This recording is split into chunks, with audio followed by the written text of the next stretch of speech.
Bueno, estamos con la compañía Seres Comunes en su segunda incursión en España, con una obra completamente distinta a lo que habíamos visto en Almagro, que era un clásico. A ver, a mí me gustaría que empezáramos un poco por la génesis de la obra. Ajá. Es decir, ¿este proyecto de dónde sale? Un buen día, Antonio Rojas y Mario de León me pidieron hablar conmigo, no son mis amigos pues, pero hicieron una cita particular para contarme acerca de un proyecto, querían pedirme una obra de teatro. Entonces, una obra que tuviera tres premisas: riesgo físico, riesgo emotivo y riesgo actoral. Ese día, tras hacerles un par de preguntas que eran muy simples, ¿qué hubiera sido si no hubiera sido actor? Y con esas tres premisas, yo me fui a escribir durante, ¿qué fueron? Como 3 meses aproximadamente, y salió la obra, ¿no? Que tiene como esa característica, fundamentalmente significa riesgo actoral, por cuanto que los actores tienen que estar rompiendo la ficción a cada instante. Riesgo emotivo, por cuando toca como ciertos elementos emotivos fuertes de la idiosincrasia mexicana, ¿no? La presencia del padre, la hermana, el amor, especialmente como el conflicto con el padre. Y riesgo físico, que en un momento pues suponíamos que iba a haber mucho más peleas físicas, pero bueno, finalmente terminamos condensando todo a 2 momentos, a 2 encuentros de combate escénico. De ahí surge de la proposición por parte de los actores. Yo escribo, a los 3 meses tenemos la obra, la leemos y hacemos como un plan de vuelo, ¿no? Cómo la vamos a montar, cuánto tiempo nos va a llevar. En el camino de la puesta en escena, sin llegar todavía al estreno, en un momento dado, yo había trabajado con Arthur Henry Ford, músico contemporáneo, artista plástico, artista como en muchos sentidos, en otra pieza que se llamaba Sara y el silencio y Carpo y Lanx, donde hablábamos de lenguajes paralelos. La idea era que no musicalizara la obra, sino que hubiera como un proceso conjunto. Se suma Arthur Henry Ford y terminamos de armar la pieza y la descomposición como una puesta en escena que camina el tiempo que una sesión sonora creada por Arthur Henry Ford. ¿Cómo funciona eso? Pues no sé, la verdad creo que funciona finalmente en la escena, pero es una suma de voluntades, es una suma de ideas. Descomposición finalmente, al día de hoy sigue siendo como una suma de ideas que propusieron los actores durante la puesta en escena, que propuso Arthur Henry Ford durante el proceso de puesta en escena, y bueno, que se quede este texto. Bueno, a ver, aquí hay una cuestión importante. ¿Qué pasa cuando estamos frente a un público que entiende la mitad del lenguaje que se usa? Porque creo que ese ha sido uno de los asuntos que viendo la función ha sucedido. Sí, claro. Yo sé que ustedes han hecho concesión, porque oí términos hechos en concesión, pero es que el chico que estaba sentado junto a mí, que era español, se la pasó preguntándome ¿eso qué significa? ¿No? Porque además hay muchísima referencia que claro, para los mexicanos es clarísima, pero ¿qué pasa cuando la sacas de su contexto de país? Tu pregunta se pierde, es una cuestión curiosa, porque se pierde como en la comunicación, en el proceso de comunicación, en el proceso de mensaje se pierde como el sazón. El conflicto está presente, ¿ves? El conflicto sucede, pasa al espectador, pero se pierde el sazón, un poco como todo estos detallitos que hacen muy particular la historia de estos 2 personajes en México. Esos pequeños detalles se pierden. Queda el conflicto superior, pues, ¿no? El conflicto de fondo, el conflicto con el padre, el conflicto con el amigo, todo eso pasa perfecto. Lo que sí definitivamente se pierde, pues, es todo el sazón, y ahí tendríamos que hablar de una adaptación completa para poder hacer como que se tenga el mismo sabor. Si lo quisiéramos hacer en España, tendríamos que ver cuál es el equipo análogo al América, ¿no? Es el Real Madrid, es un equipo de, si quieres decir, le vas al Real Madrid es un puto, ¿no? O son los más fresas, no sé, habrá que hacer como toda la traslación. ¿Qué pasa? Bueno, pues pasa la historia, pasa el conflicto, pasan las actuaciones, pasa lo sonoro, pero no termina de ser el sabor completo. Esa es como la joda. Pero yo creo que ese es problema para los actores, porque los gags no entran todos. No entran todos. Entran porque, o sea, quiero decir, en la función que yo vi entraron porque nos rollamos los mexicanos que estábamos ahí, pero no entran todos. ¿Cómo lo reciben ustedes esto? Al principio, sobre todo las 3 primeras escenas, generalmente pues son las que en México causan más gracia por el ritmo, por el tono que tienen y justamente por muchos localismos. Ahora, pues, creo que lo importante es otra cosa, no son los localismos. Creo que lo importante es justamente el argumento, más que ese sazón. Habrá que ver pues, qué público es, qué intereses tiene, a quién está dirigido. Dimos una función en Sao Paulo y es mucho más lejano el portugués del español que el catalán del español de México, ¿no? Y la primera el primer comentario que recibimos después de la función en Sao Paulo es: se entendió todo.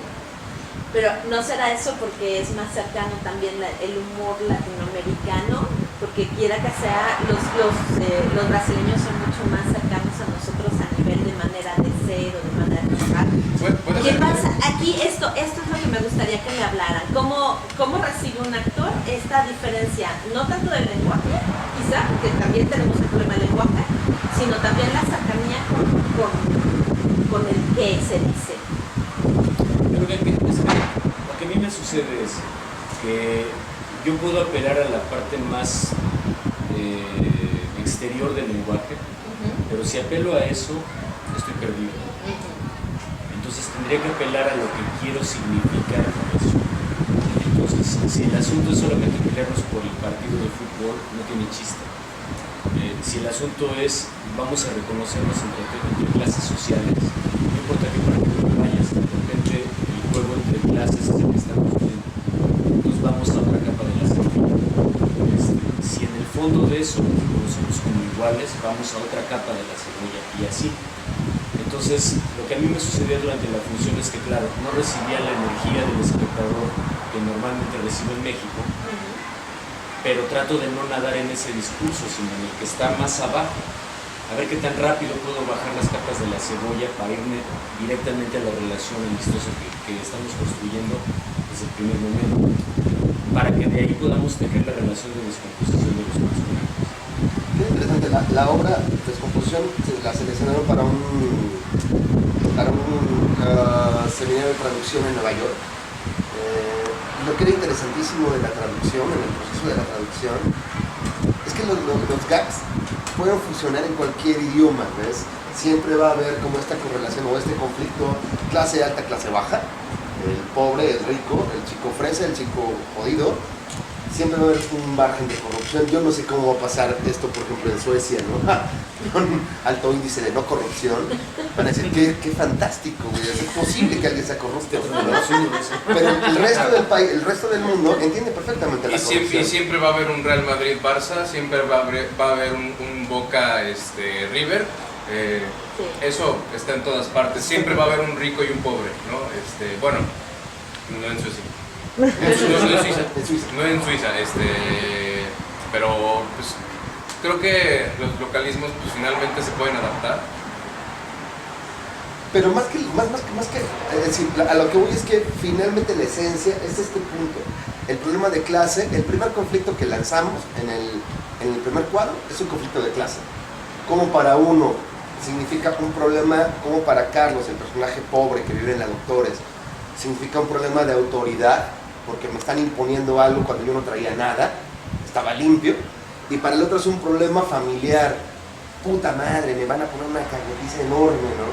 Pues hay ya un universo completamente distinto, y eso pasa, ¿ves? Independientemente del sazón, ese conflicto pasa. Entonces sí ves a este par de chavos con dos pedos completamente distintos, ¿no? Uno está preocupado porque ya está hasta la madre de que los policías lo agarren como drogadicto, y el otro está preocupadísimo porque mañana tiene parciales, ¿no? ¡Ah! ¿No? ¡No mames! ya tienes ahí como el primer conflicto. El segundo conflicto es el dinero, ¿no? De dinero y de posibilidad de poder, ¿no? Entonces uno dice, yo tengo varo para pagar la borrachera en Garibaldi, y el otro dice, vamos a llevarla tranquila, cabrón, vamos ahorrandito, ¿no? Y ya viene como una separación más grave. Uno está preocupado por el amor de su vida que lo dejó y que es bien puta, y el otro se está ligando a la hermana, ¿no? Entonces ya comienza a haber como una separación constante, pero esos conflictos pasan. Eso es como lo maravilloso. Citaba lo de Nueva York porque finalmente ese conflicto, los conflictos cuando presentamos la obra en español en Nueva York, ante un público angloparlante, un pinche conflicto pasaba. Veías a dos chavos peleando por clases sociales, veías a dos chavos peleando por la hermana que está en medio, ¿no? Chale, eso pasa. Ahora, es que siempre es una pregunta. También esa es otra historia. Llevamos apenas 2 funciones en Cataluña. Recibimos un tipo de reacción en la primera función y otro tipo en la segunda, dado el público mexicano. Para mí siempre es una pregunta porque hay un choque de idiosincrasia. Claro. Entonces, finalmente, podemos apostar a que la obra pasa en estos niveles. Sin embargo, hay otro en el que yo siempre estoy curioso. Más que yo quisiera preguntarle al espectador, ¿qué te pasó? Recibo cierta energía, pero no sé, porque hay un choque ahí. Pero hay un choque desde que pido un bocate en cualquier restaurante y me oyen el acento mexicano y empieza el choque. ¿Cuándo pasa en el teatro? Ayer se acercó un tipo venezolano que llevaba, me dijo, 10 años residiendo en Cataluña. Entonces se acercó como diciendo, hijo, no entienden, cabrón, no entienden eso que pasa en Latinoamérica, ¿no? Este asunto de la corrupción, no, a mí me pegó mucho, sí, está muy cabrón.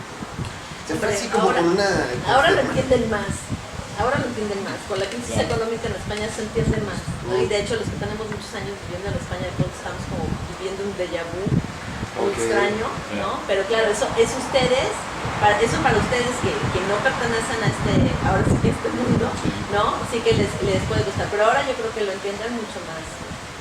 Pero bueno, más allá de lo que entienden, no, la primera parte que a mí me importaría es una reflexión.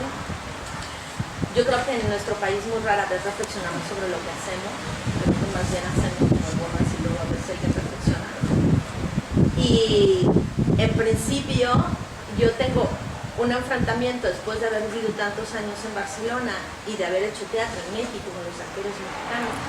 Y tengo un enfrentamiento de pronto a una idea que ni siquiera es mía, sino de un experto de ópera en Barcelona, que me decía, es que hay una escuela mexicana de canto. Yo me moría de risa, ¿no? Y decía, ¿qué escuela, hombre? Aquí canta quien canta como puede. Y cuando yo los veo actuar a ustedes, extrañamente, y por primera vez en mis 43 años, me pregunto si realmente no tenemos una escuela de actuación, porque su manera de actuar es tan distinta de lo que podemos ver en Barcelona. Su manera de trabajar la cocina del actor, el paso de las emociones, las transiciones, los links, los rompimientos brechtianos que entran y salen de ficción, es una cosa que aquí no se ve así, ¿sí? O sea, sí que veo un demonio distinto, ¿no? Sí que veo un acercamiento a las emociones de una complejidad que son muy diferentes, que yo no sé hasta qué punto el público español lo ve tanto como yo lo veo, pero sí que entiendo que hay una distancia, ¿no? Entonces, ¿cómo abordamos esto? ¿Creemos que existe una escuela mexicana de actuación? ¿Creemos que esto viene de una cultura que determina una forma de hacer teatro o de representar ese teatro? O, porque digo, claro, es que el otro paradigma es que tenemos las telenovelas, que evidentemente esto no tiene ninguna referencia a nada, ¿no? Pero a nivel actoral, ¿de qué estamos hablando? ¿Qué opinan ustedes? Yo creo que más que una escuela hay una tradición. Ya se puede hablar de tradición. Hay ciertos maestros que han formado a otros maestros, directores, actores, y empieza ya a haber un canon. Pero también hay una rebeldía siempre sana de parte de las nuevas generaciones por decir, esto ya no, vamos a hacerlo nuevo. Sabemos de dónde venimos, pero queremos hacer otra cosa. Curiosamente, Alfonso y yo tuvimos, cuando desarrollamos en el club. Tuvimos un maestro que era como el decano en ese sentido, que era Ignacio Retes, que él venía de la línea stanislavskiana de Sequizano, que hizo todo el seguro social, trató de buscar todo el seguro social, los grandes hits del teatro clásico, del teatro mexicano, incluso conglomerado de teatro de seguro social. La herencia de José Gonzalo. Más o menos, porque en realidad esa beta viene por otro lado, que de alguna manera es Héctor Mendoza, el que toma finalmente como un infante terrible en la escena mexicana. Pero nos llamaba mucho la atención que nos dio clase en tercer año y nosotros esperábamos una clase glosada, viejita, con ejercicios stanislavskianos de siéntate y relájate y piensa en tal cosa y en tu pasado. Y justo el maestro Retes no tenía nada que ver, y creo que, si no me equivoco, es parte de lo que sembramos con esta puesta en escena. El maestro Retes nos pedía brincos brutales, entonces decía, yo quiero que estén en situación en un segundo. No piensen en nada antes, están porque se les hincha estar. Entonces nos metía en un handicap que nos costó mucho trabajo, digo particularmente a Alfonso y a mí, nos costó 6 meses de trabajo entender el switch. Nosotros queríamos renunciar a ese tipo de cosas, decíamos, no maestro, no queremos trabajar así, déjenos estudiar la partitura del personaje, déjenos hacer su pasado, las relaciones, etc. Y el maestro no nos dio ninguna tregua. Finalmente entendimos el switch y son cosas que siempre hemos querido hacer, como brincar en un segundo a la profundidad, o sea, brincarnos 3 capas de cebolla, como decía hace rato, y llegar de un guamazo a la profundidad. Es muy complicado. Pero para nosotros eso ya actualmente es vanguardista. Poca gente en el mundo lo hace y poca gente lo entiende. O lo hace de esa forma, ¿no? Si hablamos de ingleses, si hablamos, actores estudios, si hablamos, es muy distinta la manera en que se aborda. ¿Cómo no? Sí, yo creo que sí lo cubren, es decir, no es que difiero, no. Difiero que hay pocas personas que lo hacen, pocas personas que lo comprenden. Muchas personas lo hacen y muchas personas lo comprenden. Solo que hay muchas personas que le hacen a la mamada. Es la verdad. Bueno, yo sí creo que hay una escuela en México, pero no es la institución. Okay. La escuela son los maestros. O sea, yo puedo hablar. O los montajes. Pues mi símil del maestro Retes es Adam Guevara. Claro. Adam Guevara agarraba y le decía, tenga, qué pura forma, no te creo nada, ¿no? Hazlo y hazlo bien. Pero nos hablaba así, llano, al chile, vamos. Y así era el maestro Retes. El maestro Retes se decía, ahora, y aquí lloras, ¿no? Y así. No, pero aquí lloras, ya, ¿no? Así es eso. Llore. Ajá. Y de verdad no es algo que tenga un contexto mexicano, que tenga un contexto latinoamericano, solo que de pronto pues hay ciertas culturas que envuelven las cosas en una especie de formalismos y de cosas solemnes, ¿no? Y de una mística chaqueta, ¿sabes? Nada, la mística está en la escena, pues, ¿no? Y podríamos decir que pasamos en la obra de un estado anímico al otro, así de sencillo, y no por eso dejamos de tener mística ni nos la creemos. Y fíjate, justamente todo lo que dice Antonio y Mario ahora, esa fue la premisa de arranque, ¿no?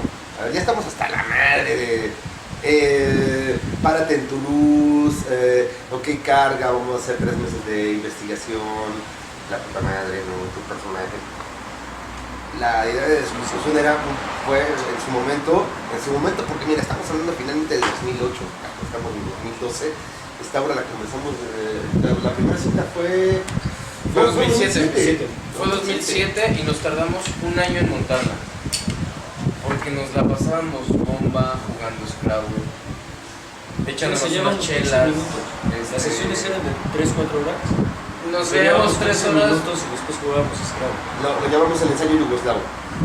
Los últimos 15 minutos del horario determinado era para ensayar. Antes de eso hablábamos de nuestras penas, nos echamos una cheve, jugábamos Scrabble. Y después, bueno, pues quedan 15 minutos que ensayamos un poco. Ahora, eso parece como cinismo de nuestra parte. Sin embargo, creo que lo que sucede es que la naturaleza, lo estoy pensando ahora, pero como que siento que la naturaleza de nosotros nos fue diciendo hasta aquí. Necesitamos madurar y reposar los 15 minutos intensos que acabamos de vivir. Pero yo creo que más bien aquí hay una decisión de hacer el teatro de otra manera, ¿no? Porque no tenemos prisa. Totalmente. Claro. Jamás. Y esto se los entiendo yo perfectamente, porque yo también hubo un día en que dije, yo lo que quiero es hacer teatro con amor, y me tardé 1 año, 8 meses en levantarme. Pero es esto, ¿no? Y aquí hay una decisión súper clara, ¿no? Es que nos lo vamos a pasar bien, dejemos de sufrir como todos sabemos en esta mesa que se sufre en el teatro mexicano, ¿no? Las histerias del director, los dramas ¿no? Se sufren, hijos, se sufren, yo soy bien laxo, productora yo soy muchos bien años, laxo. no sé, ¿no? Soy muy laxo. Y entonces, claro, ¿no? Dejemos de padecer, ¿no? Los males endémicos de esta neurosis teatral que de pronto implica producir. Que ahí entra justamente el modelo de seres comunes, ¿no? Es decir, nuestro punto es, quitémosle a la escena todo lo que no necesitamos para contar una historia. Lo viste en la Centrémonos obra. en el actor, ¿no? Y estamos mal acostumbrados, porque nos llevó varias sesiones de decir, no, a ver, cabrón, íbamos en producción, nos vamos sin eso. Oye, pero sin eso, estamos mal acostumbrados. Mis lentes, no. Es que aquí podemos sacar y... No, y fue una serie de discusiones para llegar a un consenso sobre cuál era la escena completamente desnuda. Pero yo de pronto llegaba con unas ideas geniales que de pronto ese par de cabrones me tumbaban, ¿no? Así de, no, es que no mames, quedamos y que no iba a haber... Geniales, dice. Sus genialidades. Ser un genio incomprendido está muy cabrón, ¿no? Pero finalmente llegamos a esta síntesis, ¿no? Donde, bueno, y jodo mucho con esto, me parece capital, no hay un solo elemento de más, ¿no? Quitamos la iluminación, quitamos la escenografía, la utilería tiene un significado concreto en cada una de las escenas, los tiempos de pausa obedecen en muchos sentidos a una preconcepción de lo real, ¿no? No es una pausa de ficción que está metida dentro del ritmo de la escena, no. Estamos insertando en varios momentos pausas de realidad, ¿no? Pues todo el pinche momento que significa fumarte un cigarro para decir, órale, ya resolví un pedo contigo. Un puto cigarro que significa 8 minutos, ¿no? 5 minutos. Ahí está, ¿no? Y al mismo tiempo, en este asunto de desprovisto de la ilustración, aparece todo el lenguaje sonoro, como un lenguaje que camina el tiempo. Gordian se pasa contando una historia, desarrolla una serie de conceptos que tienen o no que ver con descomposición.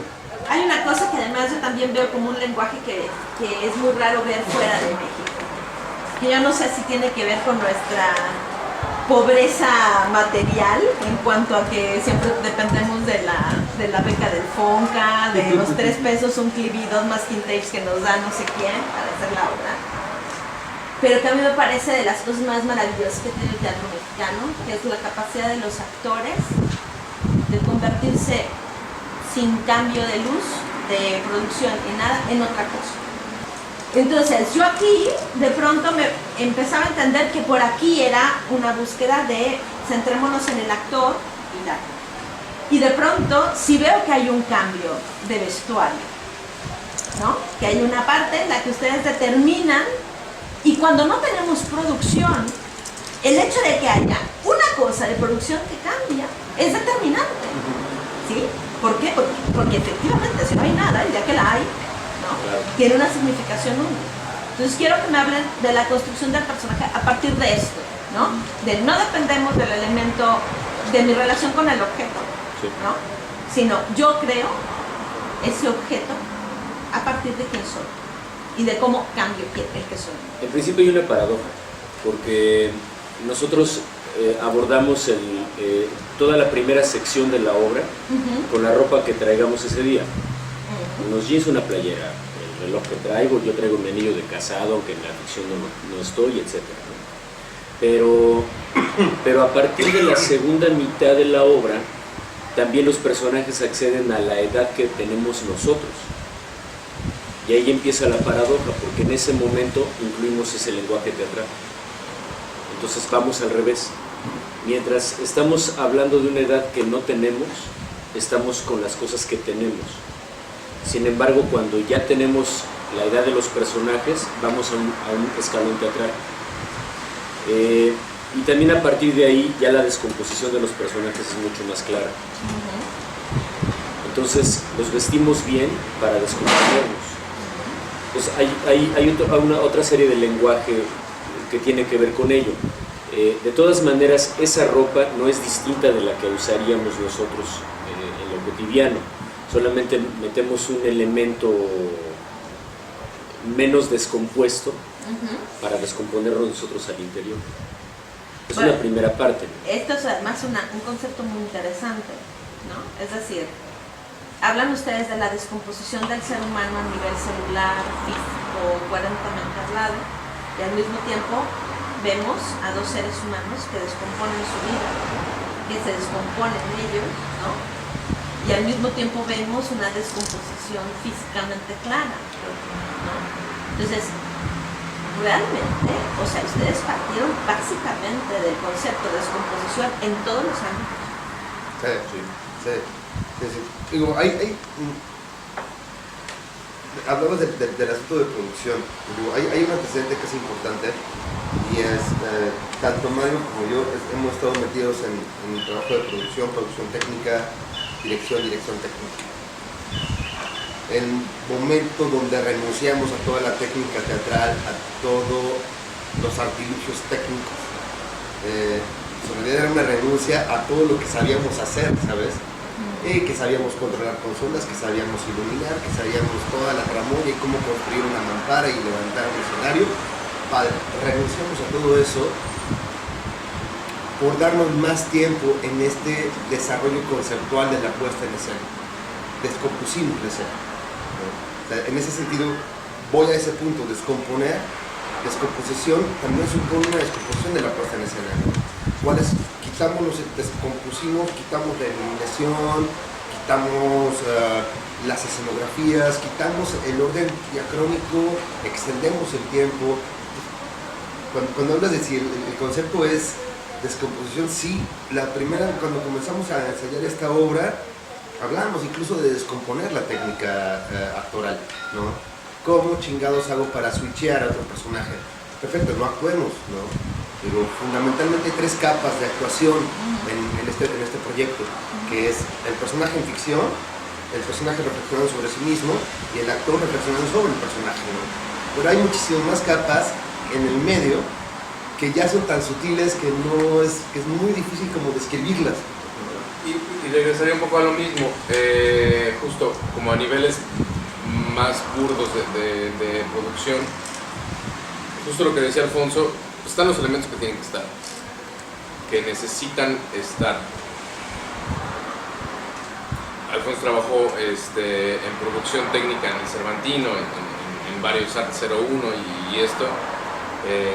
Yo trabajé con la Compañía Nacional de Teatro, ahora voy a hacer la dirección técnica de la Muestra Nacional de Teatro y estoy acostumbrado a grandes producciones y estoy acostumbrado a las robóticas, la iluminación, etcétera, ¿no? Cosas que se mueven, que suben, que bajan, Philippa Mann, Ballina, Luna, lo que quieras, o sea, lo que quieras, me los aplaco, ¿no? Y con esto decidimos justamente tener lo que se necesitaba para la obra, lo único. Los trajes que tenemos son nuestros trajes, ¿no? Que nosotros dijimos, pues yo tengo un traje, lo vamos a poner aquí, y fue el único momento donde dijimos, tengamos aquí un elemento que va a marcar algo, que va a significar algo. Si de pronto los trajes en algún momento estuvieran de sobra, no los usamos. Y creo que también fue un momento preciso hacer ese cambio de vestuario, justo para dar una especie de remanso, porque la obra maneja pues dos tonos fundamentales, ¿no? Y viene como una especie de cúspide. Justo la cúspide uno de los momentos más altos es terminando la escena 3 y vámonos a la escena 4, entonces vamos a dar un remanso, ahí nos podemos cambiar de ropa, no nos vamos al camerino, nos cambiamos ahí, así es horizontal, es lo que tratamos de hacer, todo horizontalmente, ¿no? Y en un momento dado, fíjate, es que lo discutíamos al principio del proceso. Muchos maestros han hablado o hablaban de el actor como elemento indispensable, como único, real, única real cosa que debería de sostener la escena. Pero al tiempo de ese discurso veías unas escenografías ostentosas, con unos diseños de audio, diseños de iluminación enormes, donde el actor no terminaba siendo el centro de la escena. No obstante, el discurso era ese. La pelea, o mucho de lo que estamos intentando con seres comunes, siendo de descomposición la pieza, hasta ahora la pieza paradigmática de seres comunes, pues darle el centro al actor. El actor genera el cambio de luz, el actor genera el cambio de escenografía, el actor genera con su interpretación el paso del tiempo. Y el texto mismo, ¿no? Y el texto mismo, sí, claro. Y es una obra móvil, finalmente. Otra vez, el actor, el intérprete, la banda que se sube, son estos tres cabrones, pues acá rato están modificando la obra en pro de encontrar la síntesis, ¿no? Yo hacía cuánto tiempo que no veía la obra, decíamos como 2 años. Yo hacía 2 años que no veía la obra. Hoy que la vi fue, órale, ya creció la pinche obra, ¿no? Y está padrísimo. ¿Qué tienes que hacer yo? Para no ver tu obra y cómo le haces. No, es que fueron funciones fuera de México Y no vino. y no vino. También confía en sus actores. hablamos un poco como de modificar los niveles de producción. Evidentemente la producción es muy barata. Digamos que el monto de la producción no asciende a los 300 euros. Ajá. El costo de la producción, 300 euros. Supongamos que por el asunto de los trajes, 400 euros. Son carísimos, son carísimos, Son carísimos. finísimos. Son de Zara, son carísimos. Bueno, vaya. Pero bueno, utilizamos o nos apoyamos también en la institución un poco porque pues, la situación de las compañías independientes en México está muy jodida. Es decir, la invitación que tenemos acá en Tárrega fue porque tenemos una beca con el FONCA y participamos en un encuentro de artes escénicas y de ahí el director artístico de Tárrega fue a este encuentro y es por eso que tenemos la invitación. Estamos aquí porque Conaculta nos dio 5 boletos de avión y estamos aquí. De pronto, para nosotros, haber pagado estos boletos de avión hubiera sido no venir, ¿no? Sí tenemos el apoyo de la institución, pero creo que estos apoyos los hemos tenido para cubrir necesidades que no responden a los decorados, que no responden a el efectismo, sino que son necesidades reales, ¿no?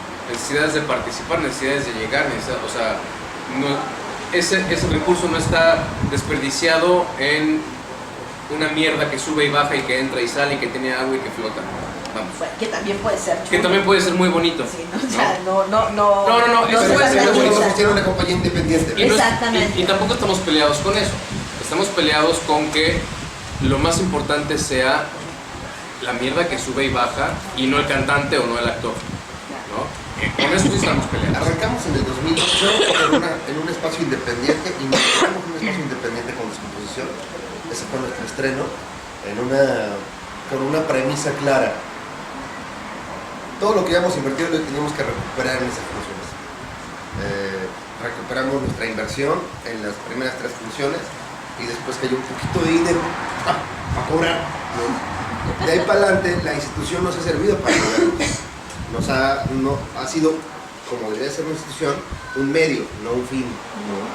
Pues nos sirvió para movernos a Nueva York, para movernos a Brasil, para movernos a Guadalajara, ahora Tárrega.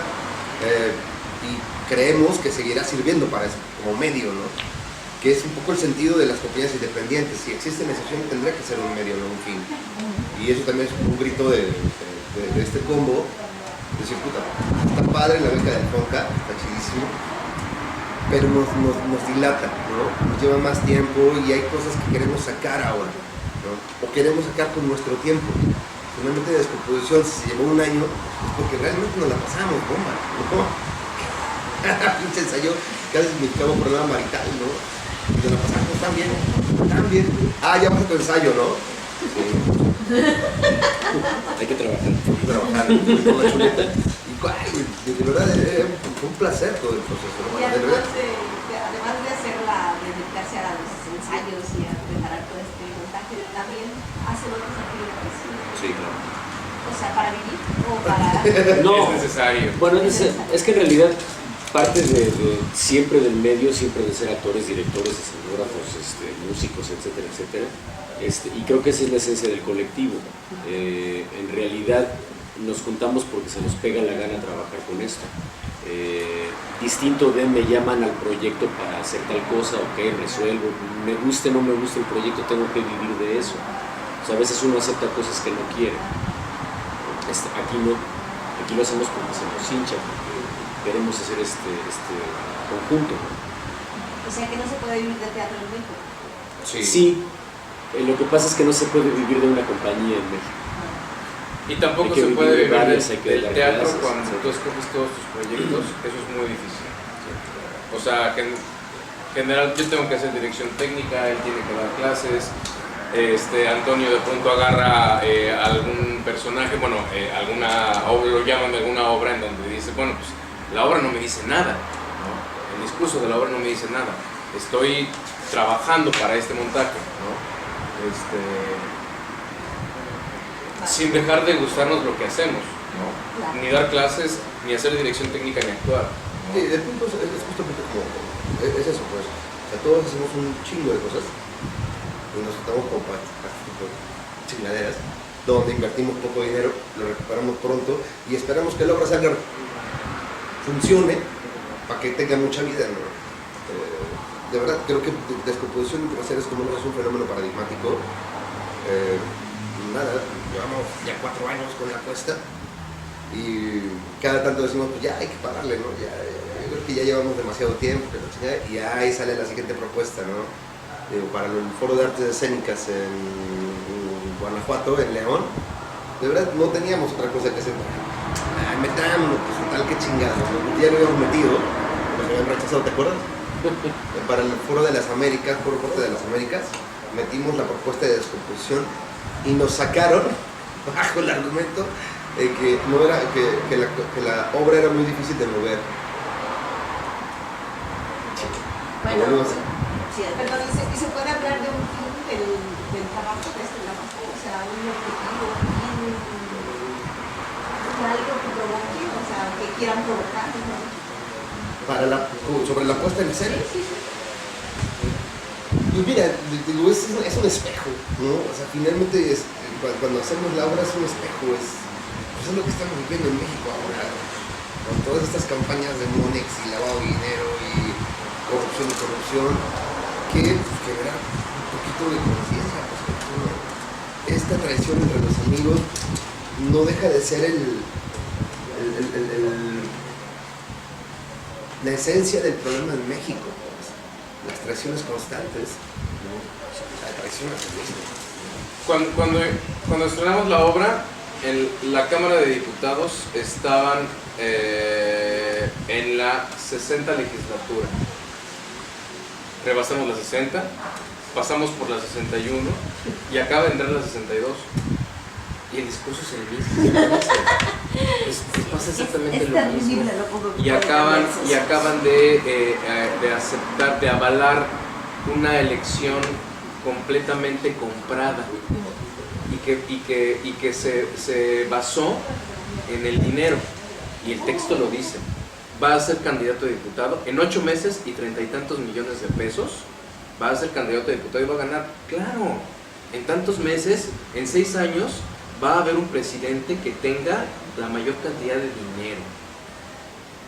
Claro, por eso a mí me llama mucho la atención el título de la obra, que sea Descomposición, porque aquí yo soy mexicana y el lenguaje para mí ha sido una de las cosas más importantes a la hora de trabajar dentro del periodismo en España, en Cataluña principalmente. Y una de ellas es porque las palabras que utilizamos nosotros, que para nosotros nos parecen tan normales y tan de uso común, aquí significan cosas diferentes. Claro. Descomposición aquí es descomposición intestinal, o sea, diarrea. Y entonces, desde el principio, el término ya a mí me causó angustia. Pero cuando vi el desarrollo de la obra, más angustia me provocó, porque es verdad. O sea, es una descomposición total, ¿no? En un momento dado. Y que tiene que ver con el origen, ¿no? La tragedia, la traición y todo lo que significa. Claro. Entonces, yo lo que quisiera saber es, de alguna manera, ustedes al descomponer también construyen. Y eso me hace recordar a un cocinero que tenemos aquí en Cataluña, que se llama Ferran Adrià, que él utiliza un término que se llama deconstrucción. Sí. Entonces, esta fórmula que me da una cierta esperanza a pesar de esa descomposición, ¿no? Porque pienso que también puede construir. No sé qué opinen, ¿no? Al respecto. Pues no sé si haya, yo honestamente no sé si hay esperanza. En realidad nosotros nada más formulamos la pregunta. Vemos el mundo así, lo metaforizamos, lo ponemos en escena. Yo no sé si haya moraleja. Yo no sé si la gente salga esperanzada o no. Finalmente las cosas son así. Le toca a cada quien resolver su vida respecto a lo que uno ve en el arte, ¿no? No creo que el arte tenga la función de en sí misma de hacerle la vida mejor por moraleja a nadie, ¿no? En todo caso por función de la imaginación, pero no porque te diga, mira, si eres más amable en tu vida diaria vas a vivir mejor, ¿no? Es cierto. Claro, otra cosa que a mí me había hecho mover, ¿no? Porque de alguna forma el tema está presente en México, porque yo también tengo mucho que ver en este sentido de la reflexión que ustedes hacen sobre la muerte, porque mi tesis del doctorado fue sobre la muerte precisamente, ¿no? Y una de las cosas que yo pienso es que eso solo lo piensan en México, porque aquí no pensamos en la muerte, la ocultamos, la maquillamos, la disfrazamos, pero cuando en México se piensa en la muerte, o cuando alguien viene y habla de la muerte, como lo han hecho ustedes, pues parece lógico, porque es México. O sea, aquí difícilmente alguien hace un teatro o hace una obra, digo difícilmente en el ámbito teatral que es comercial, ¿no? Porque la muerte es algo que nos impresiona mucho. Muy curioso, justo en Nueva York hacían esa observación, ¿no? De hecho, la imagen gráfica de la puesta en escena en Nueva York eran dos calaveritas que semejaban calaveras de posada, abrazados. Porque el elemento que llamó más la atención fue ¿por qué hablan de la muerte? Mira, ¿por qué desparpajo hablan de la muerte? Sí, yo no le veo ningún tipo de recarga sobre la muerte, ¿ves? Eso no lo ves hasta que no vives fuera. Sí, claro. No lo tienes claro hasta que no lo vives fuera. Tienes que vivir, además tienes que vivir muchos años fuera. Si vives 1 o 2 no tienes esta sensación. La tienes en otro nivel, ¿no? Pero bueno, antes de continuar por aquí, que hay mucho que hablar sobre el asunto de la muerte, a mí me gustaría hablar de la música, que en realidad creo que es más bien una construcción de espacio sonoro, más que música en sí, ¿no? La encuentro mucho más cercana a la música concreta, creo yo, pero evidentemente es un libro mío, ¿no? A ver, a mí me impresionan dos cosas. La primera, mi gran pregunta es ¿cómo insertas? ¿No? Sí, claro. No es el mejor fondo para hablar de música. No, pero qué bueno que empezamos a hablar de música, No. Berry nunca tiene por qué hacernos esto. Bueno, Chutata no está aquí. El asunto es ¿cómo insertas tu trabajo cuando tienes todo un proceso de amigos que en realidad se reúnen para pasarla bien y si pueden hacerlo, ¿no? O sea, los músicos no somos así. No, en ese sentido, ¿no? La disciplina, el orden, ¿cómo te insertas? Es la primera cosa. Y la segunda, ¿cómo entras en este concepto, ¿no? Con el trabajo teatral? Pues me inserto, yo creo que yo soy como el elemento incómodo. alguna manera, bueno, desde que me invitaron, llegué, sentí la obra y más bien se trataba de hacer eso, ¿no? De generar esas atmósferas que a ellos mismos les quitaron el piso. Ajá. Mi trabajo sí obviamente viene más del lado de la música experimental, contemporánea, trabajo con nuevos medios, que es un contexto que en el ámbito del teatro no es conocido, la gente no entiende de este tipo de cosas. Ha sido como que el discurso a lo largo de todas las funciones que hemos dado en todos lados. El público de teatro no está familiarizado con nuevos medios, no estamos familiarizados con cosas de vanguardia a nivel de música, no están acostumbrados a alguien que tira una pista, ¿no? con música más mainstream, más convencional, ¿no? Que ponen el disco. Entonces para mí, de entrada, cuando yo entré a trabajar con ellos, este mismo desfase o sea, estaba, de principio era como que el primer contacto que tuve con ellos, ¿no? O sea, para mí fue como romper un poco esa barrera con ellos, ¿no? Que realmente les tenía que mover el tapete sonoramente, generar una cama de una estructura sonora que mueve también muchas cosas a nivel de sentimiento, ¿no? En la obra, o sea, es como, genera como una discordancia y emocional, ¿no? Que aunque la gente a lo mejor no la racionaliza al 100, sí está presente, ¿no? O sea, sí hay una incomodidad ahí que te genera Aunque sea inconsciente, claro, el sonido, ¿no? De eso habla. Y entonces, el término descomposición en tu trabajo entra ¿en dónde? ¿Descompones tú realmente algo?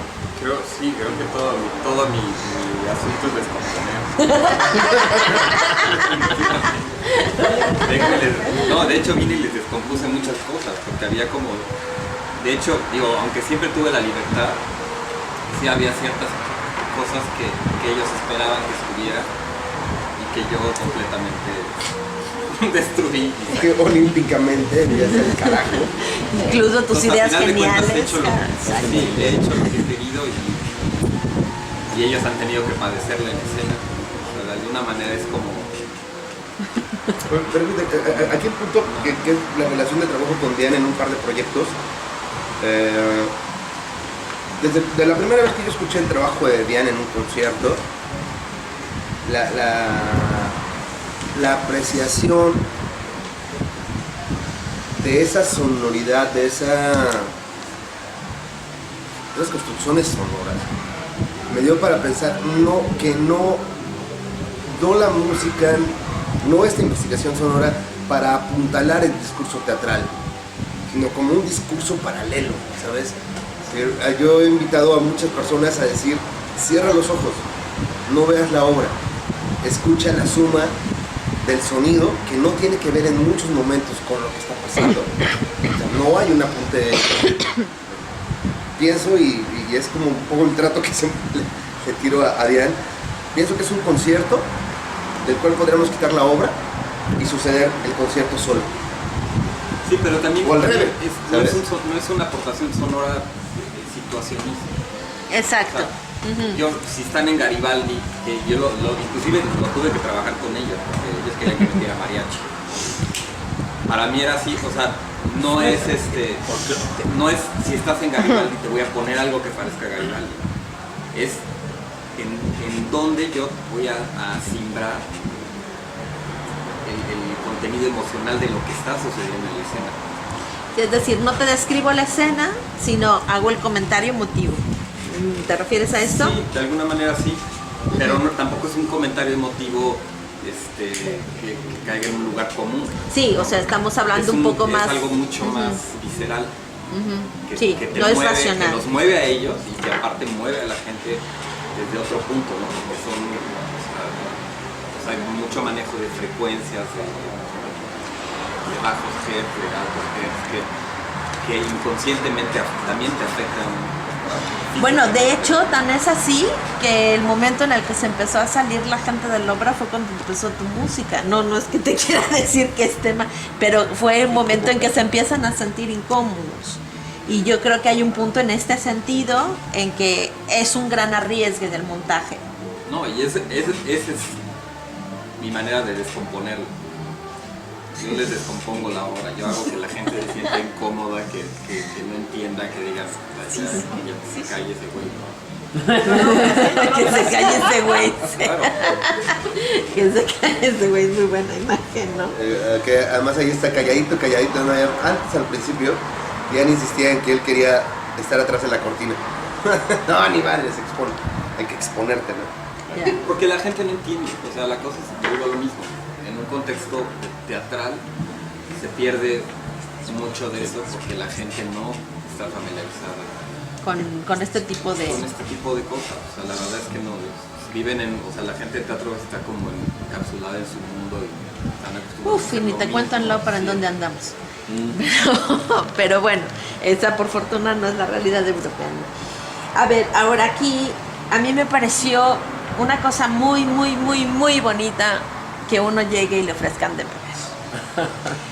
No solamente por mi naturaleza, me pareció muy bonito porque creo que es muy mexicano. Esta cosa de que tú llegues a cualquier lugar y lo primero que te ofrezcan es ¿quieres? ¿Qué tal? ¿No? Como esta manera de ser de nosotros, que mi abuelo se escandalizaba cuando le pedían agua simple, ¿no? Así de, estás enfermo, te sientes mal. Entonces me gusta mucho esto en la obra porque de pronto es como, estate bien, ¿no? O sea, vamos a hacer algo donde nos la pasamos muy bien y son los propios actores los que lo ofrecen, ¿no?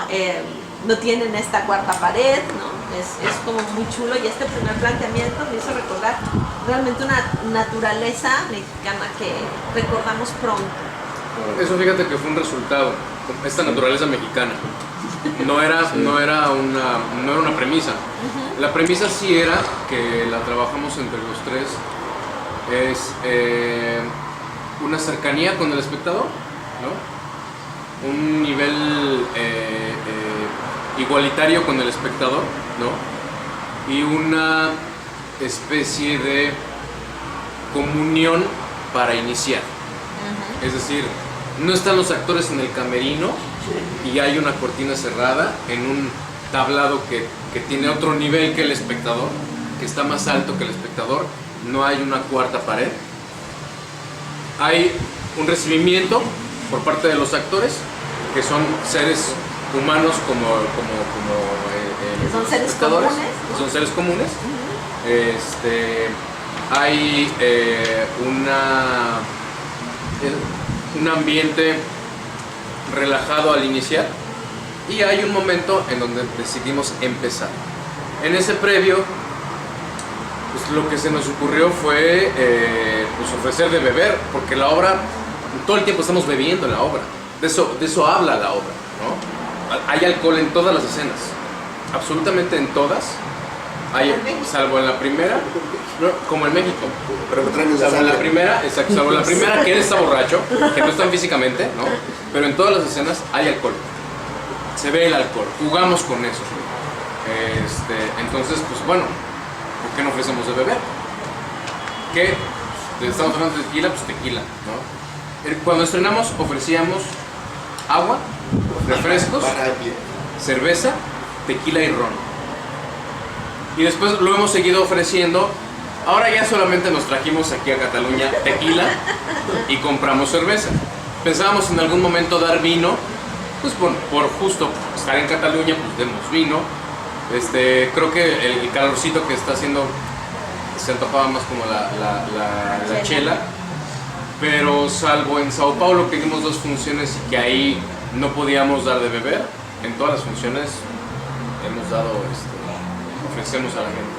Sí, abona a la relación horizontal con el espectador. Claro, claro. Eh, Y la obra es mala, pero ya con el alcohol les gusta y aplauden. Hay la estrategia de vida. Damos alcohol porque la primera parte está muy buena, pero como la segunda no quedó bien, es mejor que lleguen pedos al segundo acto y digan ¡qué buena obra! Una estrategia de mercado, sí. Bueno, aquí hay una cosa que comentó Antonio que yo quiero comentar. Para los que vivimos fuera y que escuchamos todos los días las noticias que llegan aquí de México, que son verdaderamente asquerosas, terribles y horribles. Realmente nuestra única esperanza en el país siempre son nuestros artistas y nuestros intelectuales. Son los únicos que nunca nos decepcionan. Acabas de oír cualquier cantidad de barbaridades de cabezas cortadas y cosas por el estilo, y Elena Poniatowska nos hace el favor de ganar un premio de la literatura y ¡pum!, tener otra visión, ¿no? O uno de nuestros tenores triunfa en el liceo de la noche a la mañana y no tenemos que... Hombre, no nos mata la vergüenza, la verdad, porque las noticias que llegan aquí son de vergüenza. Entonces, para mí, cuando yo leí las declaraciones de Carlos Fuentes antes de morir, de que la cultura de primer mundo de México era lo único que iba a salvar a ese país del tercero, entendí que tenía toda la razón, porque los que estamos afuera sí lo vivimos así. Y sí vemos que un país como el nuestro, con una tradición, y aquí te doy la razón, creo que más que una escuela de actuación tenemos una tradición que ya va a cumplir más de 100 años, ¿no? De una tradición real de actuación, de un trabajo o de una búsqueda de actuación propia. Que tenemos una tradición como la que tenemos y que tenemos los talentos que tenemos, ¿no? En todos los sentidos. Es una tristeza que lo que se sepa afuera sea lo otro. Y es una desgracia, y creo que la única manera de equilibrarlo sí que es este arte. Y yo sí creo que en mi país va a haber esperanza mientras haya talento. Porque es lo único que no nos han podido quitar, ni con la conquista, ni con los malos gobiernos, ni los corruptos, ni el narcotráfico. No nos lo han podido quitar jamás. Y es a lo que yo siempre he apelado. Entonces, yo sí creo que el arte de esperanza me la ha dado a mí, ¿no? Cuando yo he estado a punto de cambiar mi nacionalidad por la de Uganda, así ya, por la que sea, ¿no? Por lo que sea que no tenga que ver con esto, porque además es muy doloroso. Cuando lo ves de lejos es muy doloroso, ¿no? Porque cuando estás allí estás demasiado inmerso, pero cuando lo ves de lejos es muy doloroso. Entonces, cuando estás en ese momento que estás al borde de la renuncia, ¿no? Siempre sucede esto, ¿no? Sucede este milagro, que como los milagros de la Virgen de Guadalupe son únicos, irrepetibles y pequeños y que parecen tan comunes y realmente no lo son. Que nunca sabes cómo es que se mantiene el arte en México, cómo es que mantenemos la estructura teatral en México con las finísimas y dedicadas personas que manejan nuestras instituciones, que nunca sabemos cómo es que lo hacemos. Entonces, antes que nada, yo sí les quiero dar las gracias. Yo me sentí muy orgullosa de ser mexicana y de ser